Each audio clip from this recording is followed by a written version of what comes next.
বেকারদের কাজের দাবিসহ বিভিন্ন দাবি নিয়ে সংযুক্ত কিষাণ মোর্চা ও বামপন্থী শ্রমিক সংগঠনগুলির আইন অমান্য আন্দোলন অনুষ্ঠিত হলো জলপাইগুড়ি শহরে। মঙ্গলবার সমাজপাড়া থেকে একটি মিছিল করে সারা শহর পরিক্রমা করার পর সংগঠনের নেতা কর্মীরা উপস্থিত হন জলপাইগুড়ি কোতোয়ালি থানার সামনে। নিরাপত্তার কথা মাথায় রেখে কোতোয়ালি থানার সামনে প্রস্তুত ছিল বিরাট পুলিশ বাহিনী। সদস্যরা এদিন কোতোয়ালি থানার মূল গেটের বাইরে রাস্তায় বসে পড়েন।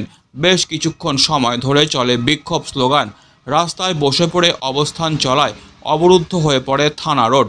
বেকারদের কাজ, শ্রম কোড ও স্মার্ট মিটার সহ বিদ্যুৎ বিল বাতিল, কৃষিপণ্যের ন্যায্য দাম, রেগার বকেয়া মজুরি পরিশোধ, অস্বাভাবিক মূল্যবৃদ্ধি রোধ ও সমস্ত রকম দুর্নীতির বিরুদ্ধে বামপন্থী সংগঠনগুলির এই আইন অমান্য আন্দোলন বলে জানা গেছে।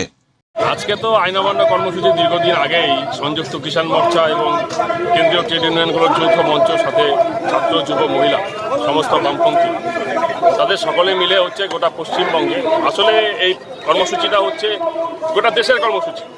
16 তারিখে গোটা দেশে হচ্ছে, যেহেতু আমাদের পশ্চিমবঙ্গে হচ্ছে উচ্চ মাধ্যমিক পরীক্ষা শুরু হচ্ছে, ফলে স্বাভাবিকভাবেই হচ্ছে এটা 13 তারিখের প্রোগ্রাম। এটা হচ্ছে অনেকদিন আগে থেকে এই প্রোগ্রামটা শিডিউল প্রোগ্রাম হিসাবে ধরা হয়েছিল। এবারে এটা আমাদের কেন্দ্রীয় কিছু দাবি আছে, 100 দিনের কাজের দাবি আছে, আমাদের ফসলের ন্যায্য মূল্যের দাবি আছে এবং আমাদের ট্রেড ইউনিয়নের কিছু দাবি আছে, ন্যায্য ন্যূনতম মজুরির দাবি আছে, জমির পাট্টার দাবি আছে। এই সামগ্রিক বিষয় নিয়ে হচ্ছে আমাদের এই মানে চেঞ্জ হলো, মানে ডিএম অফিস যাওয়ার কথা ছিল, আজকে ডিএম অফিস বন্ধ আছে, কর্মসূচি চলছে। কর্মসূচির কোনো আইন অমান্য এমন একটা জিনিস তার আগে থেকে শিডিউল হয় না, এটা আপনারা বুঝে নেন। আইন অমান্য কোনোদিন আগে থেকে শিডিউল করে নিয়ে কোনোদিন কর্মসূচি হয় না। আইন রাস্তায় বসে পড়াটাও আইন অমান্য। সুতরাং আমরা এখন রাস্তায় বসে